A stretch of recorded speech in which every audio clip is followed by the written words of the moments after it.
wabarakatuh. Sugeng enjing para pamirsa, tepangaken asmi kula Poni Arsih kelas U10. Kula ing mriki ajeng maosaken pawarta penyakit virus corona.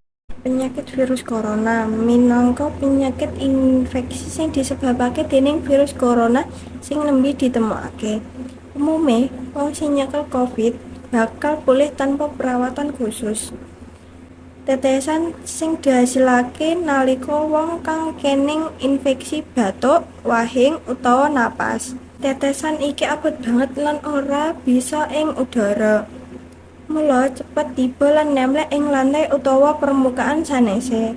Panjenengan nyepeng kanthi ngirup udara kang ngemot virus menawi panjenengan caket sanget kaliyan tiyang kang kening COVID. Panjenengan ugi saged angsal menawi nutul ing permukaan kang sampun kontamisi lajeng tutul mripat, irung utawa tutuk. Gejala COVID saben tiyang gadah reaksi kang benten.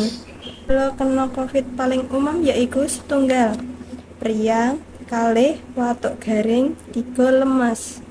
Gejala sing ora umum setunggal, lara tenggorokan, kalih ilang rasa utawa ngambu, 3 ruam ing kulit.